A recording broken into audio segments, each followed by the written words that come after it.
18세기에 실제로 있었던 등대지기 이야기입니다. 거친 파도가 몰아치는 바다에서 그날도 등대지기는 홀로 외로이 등대를 지키고 있었습니다. 그런데 남루한 옷차림의 한 할머니가 찾아와서 며칠째 굶어서 지금 죽을 지경이니 기름을 조금만 나눠주면 그 기름을 팔아서 끼니를 때울 수 있겠다고 통사정을 했습니다. 할머니가 너무 불쌍해서 마음씨 좋은 등대지기는 등대의 기름을 조금 덜어주었습니다. 며칠 뒤에 친한 친구가 찾아와서 급하게 어딜 갈 데가 있는데 기름이 없어서 차가 움직일 수 없으니 기름을 좀 구워달라고 또 부탁을 했습니다. 또 등대지기는 기름을 조금 주었습니다. 그리고 또 잠시 후에 등대지기의 아내가 찾아왔습니다. 아들의 등록금을 아직 못 냈는데 아버지가 돼서 도대체 아들 등록금을 어떻게 마련해 줘야 되지 않느냐 하고 닥달을 했습니다. 하는 수 없이 등대지기는 등대의 기름을 팔아서 아들의 등록금을 준비해 주었습니다. 그날 밤 폭풍과 파도가 유난히 거세게 몰아친 매우 험하고 무서운 밤이었는데 다음 날 아침 놀라운 소식이 들려왔습니다. 어젯밤 바다에서 큰 배 한 척이 침몰하여서 수많은 사람이 죽었다는 소식이었습니다. 그 배가 폭풍과 파도와 싸우며 거친 밤을 보내는 동안 배가 안전한 항구로 피신할 수 있도록 빛을 비추어 주면서 인도해야 될 등대가 꺼져 있었기 때문이라는 것이죠. 등대지기는 할머니를 불쌍히 여기는 그 동정심 때문에, 친구에 대한 그런 인정 때문에, 그리고 가족에 대한 책임감 때문에 등대의 기름을 다 써버리고 말았던 것입니다. 그리고 정작 등불을 비추어야 할, 그래서 그 등대의 불빛을 가장 필요로 하는 그 순간에 기름이 없어서 등대의 불빛을 비추지 못한 거죠. 그로 인해서 큰 배가 그 등대의 불빛을 보고 항구로 안전하게 돌아올 수 있어야 되는데 불빛이 없으니 이리저리 헤매다가 결국 침몰하게 된 것입니다. 식당의 음식을 요리하지 않으면 더 이상 식당이라고 불릴 수 없습니다. 병원이 더 이상 환자를 치료하지 않으면 그것은 병원이 아니라 요양원이든 여관이든 그렇게밖에 안 되는 겁니다. 등불을 밝히지 못하는 등대는 등대가 아니죠.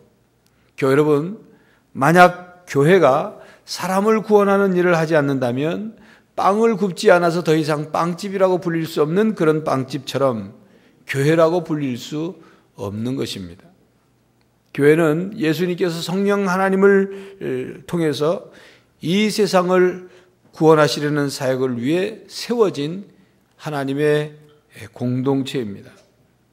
구원을 위해서 세상 속에서 부름을 받은 사람들, 그 사람들, 하나님의 백성들이 모인 모임이에요. 그리고 하나님께서 그 백성들을 불러서 다시 세상으로 보내서 세상 사람들을 하나님께로, 예수님께로 인도하는 왕 같은 제사장들, 그게 교회예요. 예수님께서 이 세상 사람들을 구원하시기 위해서 친히 사람이 되어 오셔서 죽으시고 십자가에 위해서 죽으시고 죄와 죽음의 권세를 이기시고 부활하셨습니다. 그래서 누구든지 예수님을 믿으면 구원을 얻게 된다. 예수님은 구세주라는 사실을 믿기만 하면 다 구원을 받게 하시고 그 구원을 받은 사람들로 하여금 세상에 나가 이 구원의 복음을 전하라고 부탁하셨죠.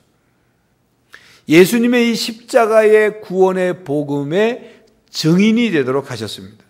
그리고 이 복음을 전하고 복음의 증인이 되어 살아가는 사람들, 예수님을 믿고 그 증인이 되어 살아가는 사람들에게 예수님은 약속하셨습니다. 세상 끝날까지 내가 너희와 함께하겠다.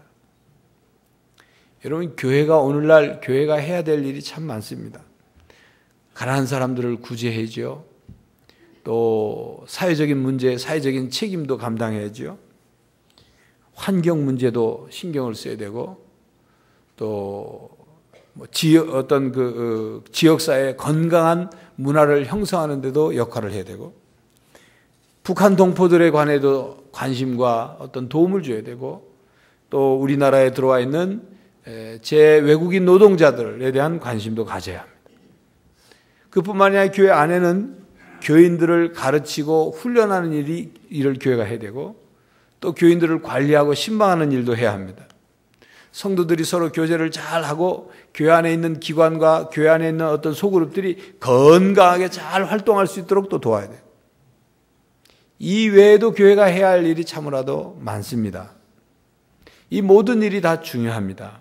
그러나 이 모든 일을 열심히 하는 것은 좋지만 교회에게 주어진 최우선의 과제요, 지상명령이고 교회가 이 땅에 존재하는 이유를 말해주는 그 최고의 사명, 가장 중요한 본질적인 것, 바로 전도하고 선교하는 것, 즉 생명을 살리고 영혼을 구원하는 일을 교회가 하고 있지 않다면, 그래서 다른 것에만 전념하고 있다면 진정한 교회라고 부를 수 있느냐 하는 것입니다.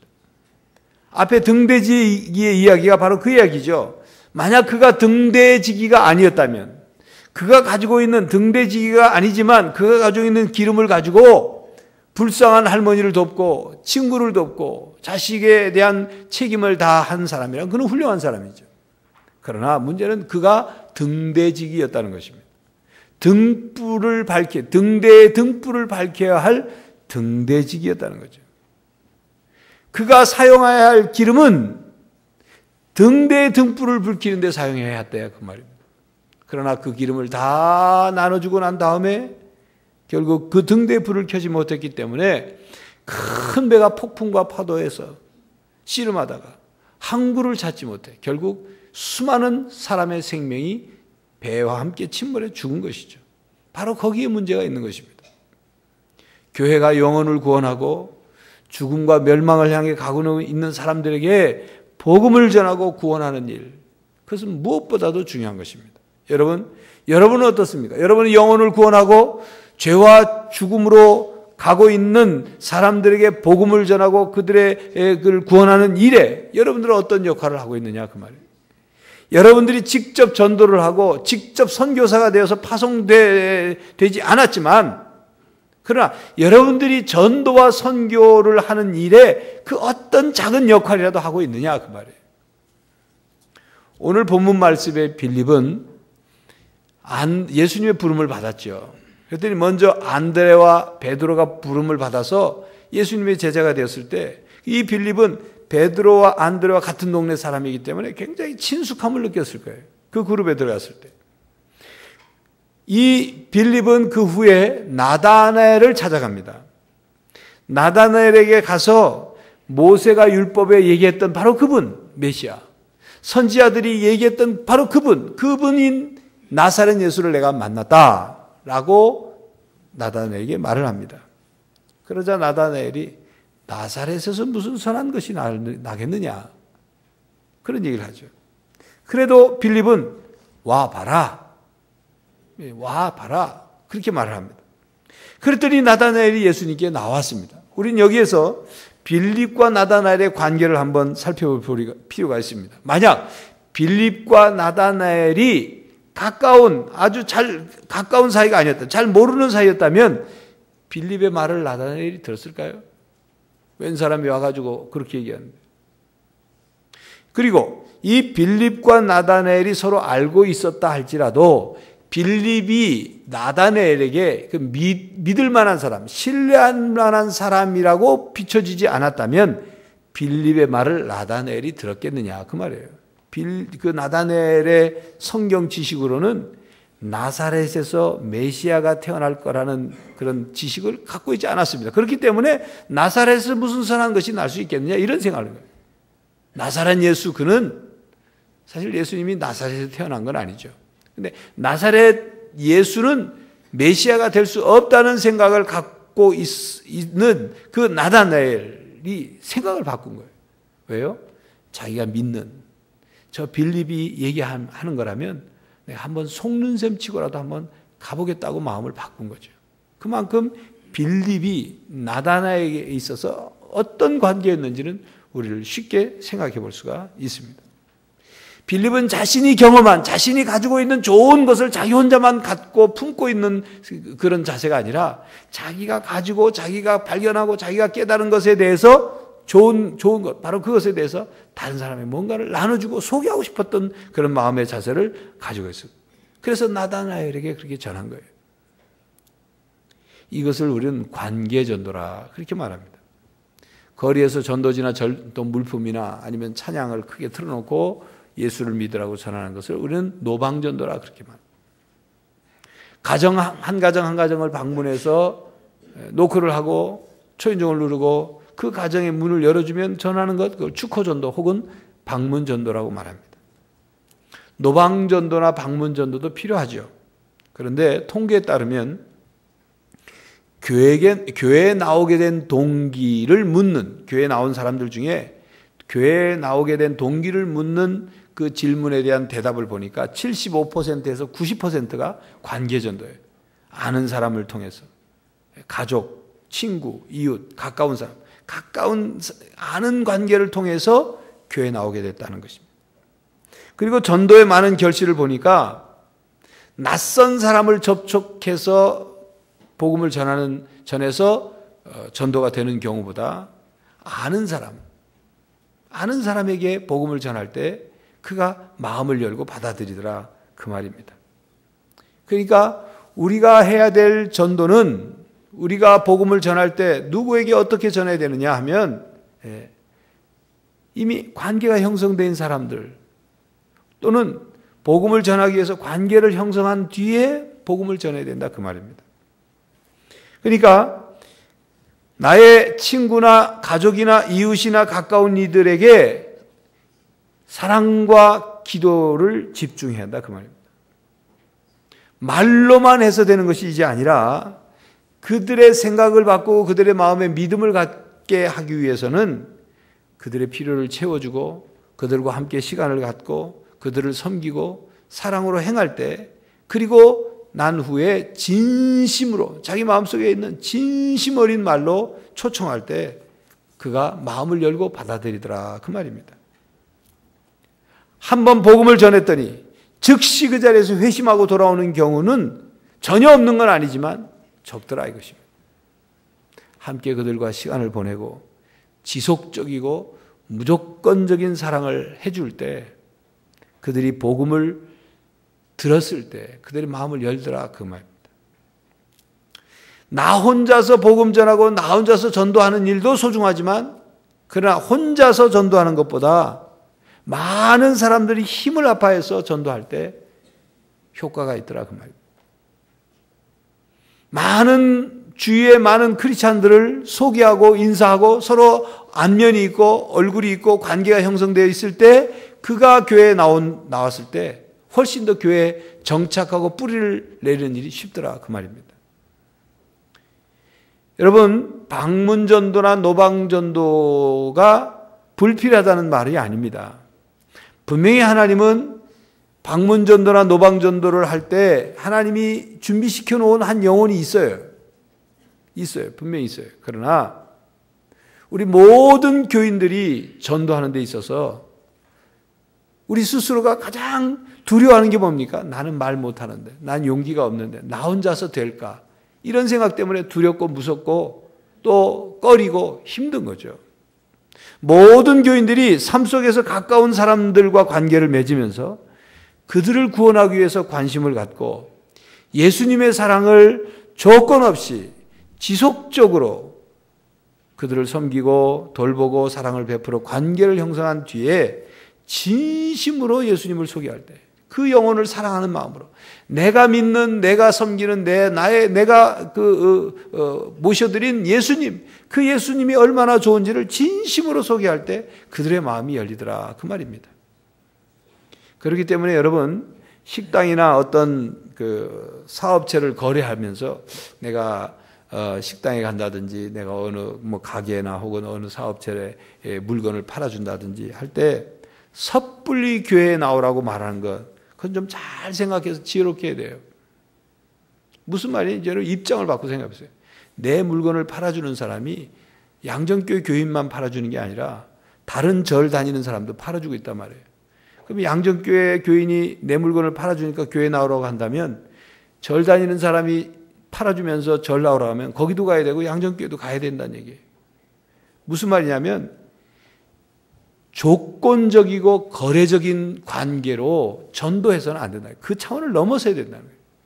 정말 그를 사랑하고 그를 섬기는 마음으로 조건 없이 지속적으로 사랑을 베풀 때 그의 마음이 열리고 관계가 형성되더라 하는 것입니다. 관계가 형성되었을 때 우리가 경험하고 우리가 누리고 있는 그 예수님, 그 신앙의 기쁨, 생명의 말씀, 그리고 영생의 삶을 소개할 때 그가 받아들이더라 하는 것입니다. 여러분, 세계적인 정신의학자인 폴 트루니에가 이런 말을 했어요. 혼자서 할 수 없는 것이 둘이 있는데 하나는 결혼이고 하나는 그리스도인이 되는 것이다. 그랬어요. 그렇죠. 결혼은 어떻게 혼자 하겠습니까? 그런데 그리스도인이 되는 것도 혼자서 되는 게 아니라 말이에요. 다른 말로 말하면 전도도 혼자서 하는 게 아니라 말이에요. 물론 전도에서 교회에 데리고 오는 일을 혼자서 할 수 있죠. 그러나 그가 교회에 와서 그리스도인이 되어서 신앙의 뿌리를 내리고 성장할 수 있는 것은 혼자서 할 수 있는 게 아니에요. 여럿이 힘을 합해야 돼요. 여럿이 도와야 돼요. 전도하고 양육하고 돕고 함께하고 하는 일들을 함께 해야 된단 말이에요. 교회 전체가 전도 분위기가 되어야 한다 그 말입니다. 함께 전도하기 위해서 기도하고 함께 전도하는 분들을 위해서 기도하고 전도를 받는 복음 제시를 받는 전도를 받는 사람들을 위해서 관심을 갖고 기도하는 거예요. 그래서 그들이 신앙이 뿌리를 내릴 수 있도록 함께 기도하고 관심을 가져야 한다 하는 것입니다. 여러분들은 주일날 교회에 나오면 이 예배실에 자리에 앉자마자 기도를 하실 겁니다. 그런 기도하실 때 그 기도의 내용은 하나님께 나와서 이제 예배에 은혜 받도록 예배 시간에 하나님의 임재를 경험하고 하나님이 이 은혜를 주시도록 그걸 깨닫도록 혹은 말씀을 들을 때 말씀의 은혜가 되도록 뭐 이런 기도를 할 겁니다. 근데 그 기도만으로 멈춰서는 안 된단 말이에요. 온 교회가 전도의 분위기가 되려면 모든 교인들이 자기 자신만을 위한 기도에 머물지 않고 어떤 기도까지 해야 되느냐. 하나님, 오늘 내가 예배 시간에 은혜 받고 내가 말씀을 듣고 내게 하나님이 복 주시는 것처럼 오늘 처음 나온 사람 그리고 이제 믿기 시작한 지 얼마 안 되는 새 가족 그분들이 주의 말씀이 들려지도록 말씀을 듣고 깨닫도록 하나님의 은혜를 받도록 위해서 기도해야 되는 거예요. 이런 교인들이 많으면 많을수록 그 교회는 전도 분위기가 된 교회다 그 말이에요. 우리가 직접 길거리에 나가서 복음을 전하는 것도 중요하지만 먼저 우리의 마음의 자세가 나만이 아니라 잃어버린 영혼 전도를 받아서 그가 교회에 나왔을 때 처음 교회에 나왔을 때 그의 마음이 열리도록 기도하는 거예요. 무엇보다도 중요한 거예요. 무엇보다도 이건 영적으로 아주 중요한 것입니다. 여러분 영혼을 구원하는 일은 영적인 전투에 해당됩니다. 전 교인이 날마다 이를 위해서 기도해야 되는 거예요. 구체적인 이름을 들어가면서 막연하게 기도하지 말고 구체적인 이름. 남편이 안 나면 남편의 이름을 불러가면서 친구가 안 나면 친구의 구체적인 이름을 불러가면서 구체적으로 이름을 불러 기도할 때 거기에 역사가 나타나는 것입니다. 또한 교회 전체가 전도 분위기를 만들기 위해서는 교회가 지역사회에서 좋은 소문이 나야 합니다. 좋은 평가가 나야 돼요. 미국 센트루이스에 사는 어느 변호사가 출장을 갔대요. 주일날이 되어서 마땅히 이제 교회를 가려고 하는데 근처에 어떤 교회가 있는지 모르니까 나가지고 교통경찰한테 물었답니다. 교회 근처에 교회가 어디 있느냐, 가볼 만한 교회가 어디 있느냐. 그랬더니 경찰이 알려줘서 그 교회 갔다가 오는데 보니까 거리가 먼 교회를 알려줬고 오다가 보니까 가까이도 교회가 몇 군데 있는 게 보이더란 거죠. 그래서 궁금해가지고 이 사람이 교통경찰한테 다시 가서 물었대요. 아니 보니까 근처에 가까운 데 교회가 있는데 왜 나한테 먼 교회를 알려줬습니까? 그랬더니 그 교통경찰의 대답이 재미있더라는 것입니다.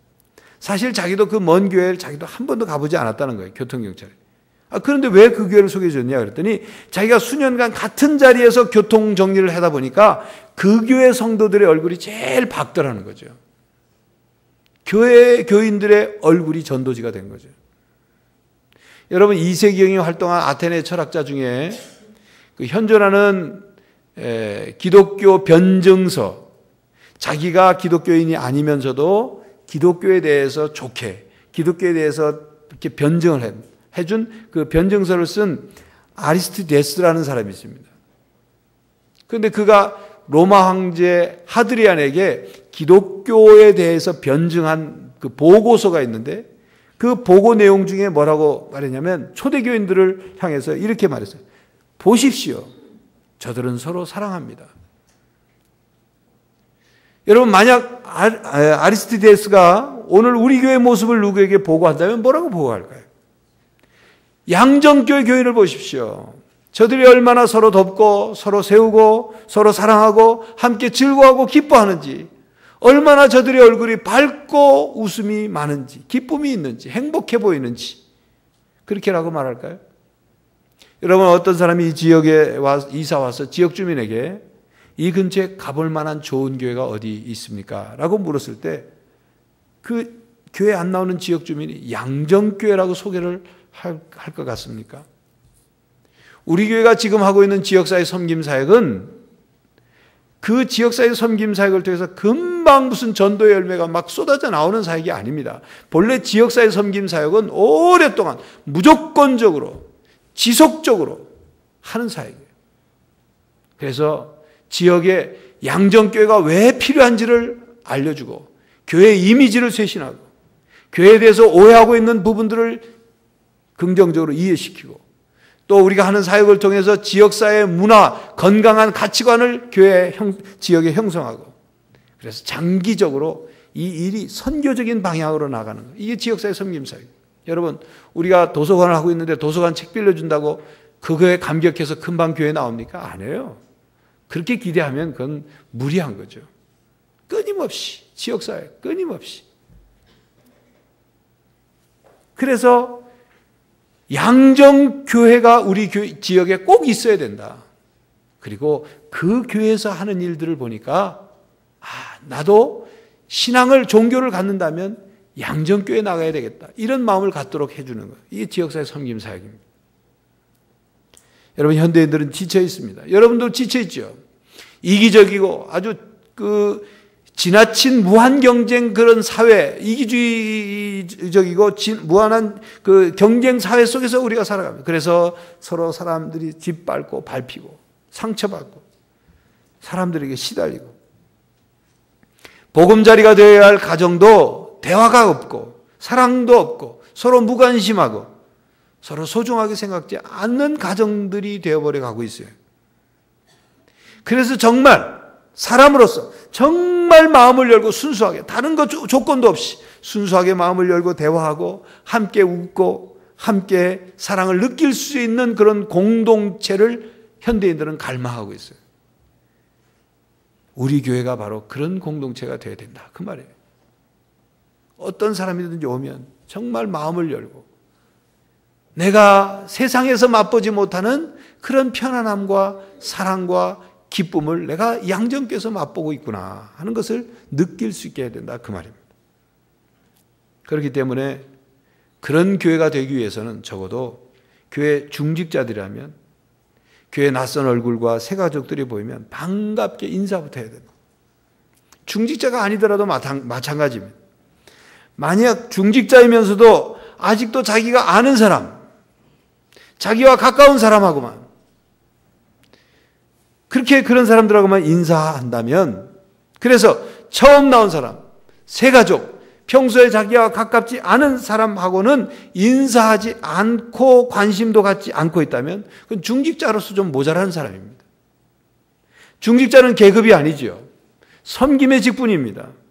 중직자가 되었으면서도 주일날 자기들끼리만 몰려다닌다면 그건 중직자로서 뭔가 문제가 있는 사람들이에요. 왜 중직자를 세웁니까? 장로로, 안수집사로, 집사로 왜 세웁니까? 그 직분이 어떤 직분입니까? 교회를 섬기라고, 교회를 위해서 일하라고 하나님이 세우신 직분이에요. 그럼 교회란 무엇입니까? 성경에 보니까 교회의 머리는 예수 그리스도고 그 교회의 몸은 그 몸의 각 지체들은 교인들이란 말이에요. 그러면 교회를 섬기고 교회를 위해서 일하라는 말은 머리이신 예수 그리스도를 위해서 일하고 섬길 뿐만 아니라 교회의 몸인 교인들을 위해서 섬기고 일하라는 뜻이죠.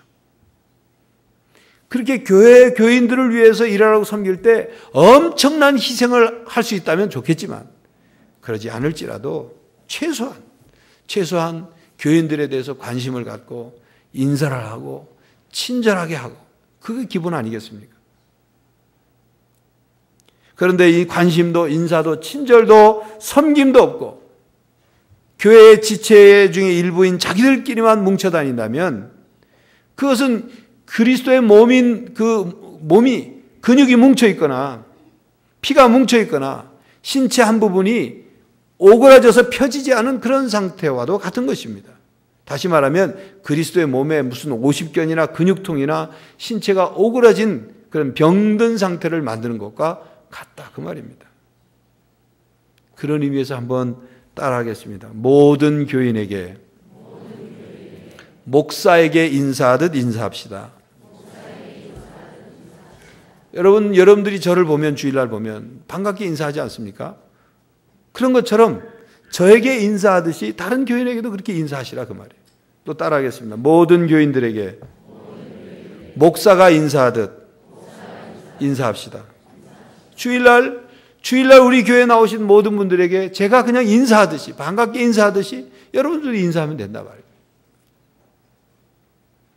인사할 때는 얼굴을 보고 좀 눈을 보면서 이 주일날 광고 시간에 앞뒤 자회분과 인사합시다. 그러면 어떤 분은 정말 반갑게 인사하는 분도 많이 있어요. 그런데 어떤 분은 무슨 형상기억 합금으로 되어 있는 것처럼 시키면 옆에 사람 인사할 때는 얼굴이 이렇게 약간 했다가 얼굴이 앞으로 돌아오면 바로 굳어지는 분이 있어요. 형식적으로. 무조건 주일날 보면 서로 인사해야 됩니다. 인사가 밝게 잘 이루어지는 교회가 발전하는 교회, 성장하는 교회, 좋은 교회. 인사라도 자꾸 해야 교제가 되지요. 인사라도 자꾸 해야 관심이 있고 인사라도 자꾸 해야 관계가 형성될 것 아닙니까? 이게 건강한 공동체의 기본입니다. 그 기본이 안 되면 그 이상을 기대할 수 없는 거예요. 여러분 교회에 와서 앉는 자리도 그렇습니다. 몇 년 전 오후 찬양 예배 광고 시간에 중직자들은 되도록이면 끼리끼리 앉지 말고 흩어져서 새가족과 평소에 가깝게 지내지 않던 교인들 옆에 앉으라는 광고를 드렸어요. 그 결과 많은 분들은 나름대로 노력을 해요. 담임 목사의 부탁을 듣고 나름대로 노력을 하시는 분들이 많이 있어요. 그런데 어떤 분들은 웬 주관이 그렇게 뚜렷한지 소신이 그렇게 변하지 않는지 웬 행동이 그렇게 초지일관하는지 아직도 뭉쳐다니면 안 되는 분들이 있어요. 오늘 그렇게 보지 마세요. 오늘 누가 그렇게 앉았나 보지 말란 말이에요. 꼭 이런 설교를 하면 나에게 하는 말씀으로 듣지 않고 누가 그렇게 앉았나 꼭 흠을 잡는 분들이 있어요. 오늘은 어떻게 앉다 보니까 그렇게 앉은 거예요. 평소에 그런 분들이 아닌데. 그런데 여러분 흩어져 앉는 것만이 중요한 게 아닙니다. 사실은 이 흩어져 앉는다 안 앉는다 그런 차원이 떠나서 바로 옆에 앉은 교우와 인사를 하고 관심을 갖고 그리고 그러면서 함께 예배를 드리는 것 이게 중요하단 말이에요. 나와 함께 신앙생활하는 바로 함께 신앙생활하는 이 교우 그 교우와 함께 관계를 맺고 교제를 하고 관심을 갖고 함께 신앙생활하는 것 이게 중요하단 말이에요. 여러분 우리 모두가 생각을 바꾸고 관심을 바꾸고 태도를 바꿔야 합니다. 모든 교인들이 같은 방향을 봐야 합니다. 같은 관심을 가져야 돼요. 같은 태도로 하나님을 섬겨야 합니다. 같은 마음으로 함께 기도해야 됩니다.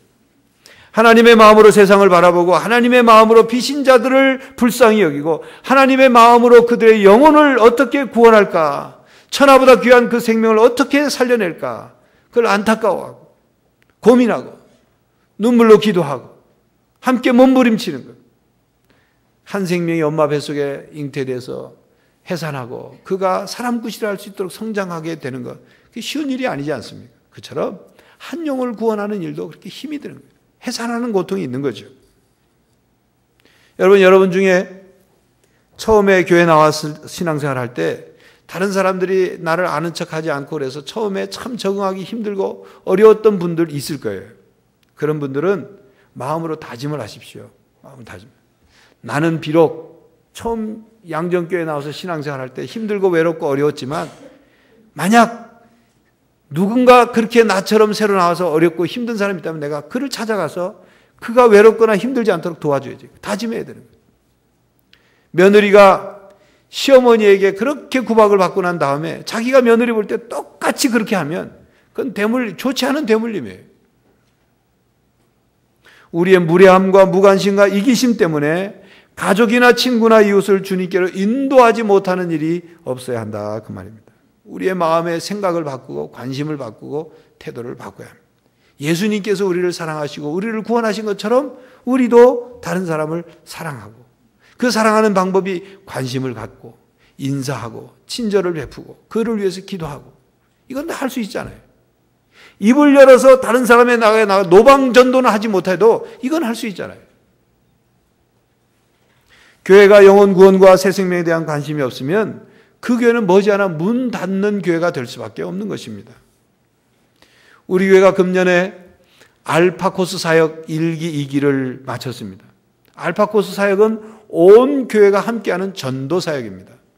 그 알파코스에 초청된 게스트, 초대된 손님들은 물론 기존 교인도 있고 새신자도 있고 비신자도 있습니다. 그런데 12주 동안 이제 초청된 사람들이 게스트가 와서 음식을 함께 먹으면서 교제하고 또 찬양도 함께 하고 인생에 궁금했던 질문들 그것들을 궁금증을 풀고 또 토크라고 불려지는 신앙에 대한 복음에 대한 진리에 대한 말씀을 듣고 그리고 성령 수양회를 통해서 하나님의 살아계심과 성령의 임재를 체험하고 그리고 속으로 모여서 함께 대화하고 함께 얼굴을 익히고 소속감을 갖고 그 일을 통해서 복음을 전하는 거예요. 그 일에 섬김이들이 정성을 다해 섬깁니다. 만사를 제쳐놓고 이 알파코스 사역이 점점 확장돼서 많은 비신자들이 초대되어서 그들이 12주 동안 이런 코스에 참여하고 경험할 수 있도록 함께 기도해야 되는 거예요. 이 영적인 일이기 때문에 함께 기도해야 되는 거예요. 그리고 내 남편, 나의 친구, 나의 이웃 중에 내가 알파코스의 게스트로 꼭 좀 참석시키도록 보냈으면 좋겠다. 그런 열망을 갖고 함께 노력해야 되는 거예요. 혼자서 복음을 전하는 일이 쉽지 않잖아요. 혼자서 그를 전도하는 일이 쉽지 않잖아요. 그러니까 교회 전체가 프로그램을 가지고 코스를 가지고 그들을 전도하자 그 말이에요. 여러분 앞으로 우리의 모든 기관과 구역과 소그룹이 전도지향적인 그런 그룹으로 변해야 되는 거예요. 우리끼리 개모임하는 거 아니잖아요. 교회가 무슨 문화센터가 아니잖아요. 생명을 살려내는 일, 영혼을 구원하는 일, 그 일을 더 열심히 해야 되는 거예요. 빵집에서 빵을 굽지 않으면 빵집이 될 수 없는 것처럼 교회가 구원이 없으면 영혼을 구원하는 일이 없으면 더 이상 교회로서의 존재 가치가 없어지는 겁니다. 유대인의 탈무드에는 이런 말이 있습니다. 한 생명을 구원하는 일이 온 세상을 구원하는 일이다. 그만큼 천하보다 귀한 생명을 구원하는 일이 참으로 귀하고 위대한 일이라 그 말입니다. 여러분 이런 마음을 가집시다. 내 생에 한 생명이라도 구원하자. 내 생에 한 생명이라도 구원하자. 이런 마음을 가지게 되면 하나님이 그 일을 이룰 수 있도록 길을 열어주시는 거예요. 그리고 한 생명을 구원하고 나면 생명 구원하는 일이 얼마나 소중한지를 경험하게 돼요. 그 일을 하나님이 얼마나 기뻐하시는지를 경험하게 되는 거예요. 그래서 마침내 생명 구원하는 일에 관심을 갖게 되고 생명 구원하는 일에 뭔가를 자기가 역할을 감당하게 되는 그런 신앙인들이 되는 것입니다. 여러분 혼자서 복음 전하는 일이 쉽지 않죠? 혼자서 입을 떼가지고 전도하는 일이 쉽지 않죠? 함께 하자는 거예요. 함께 기도하고 함께 노력하고 함께 초청하고 함께 그들이 마음을 열고 그 마음속에 복음이 들어가도록 함께 전도하는 교회가 되자 하는 것입니다. 교회 여러분 우리 교회가 함께 전도하는 교회가 되기를 간절히 바랍니다. 기도하겠습니다. 하나님 이 세상에 빌딩을 짓고 위대한 기업을 경영하고 또 놀라운 정치력을 발휘하고 진기록을 세우고 다 위대하고 귀중한 일이지만 무엇보다도 소중하고 위대한 일은 천하보다 귀한 생명을 살리는 것, 한 영혼을 구원하는 것, 그것이 무엇보다도 가장 위대한 일임을 저희들 믿습니다.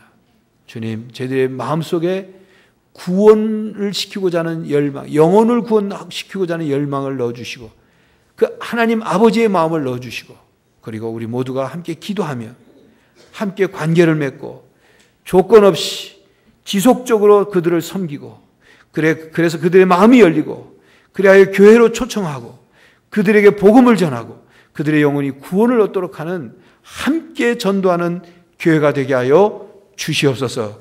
그 일을 위하여 한 몫을 감당하는 교인들이 되게 하여 주시옵소서. 예수 그리스도의 이름으로 기도하옵나이다. 아멘.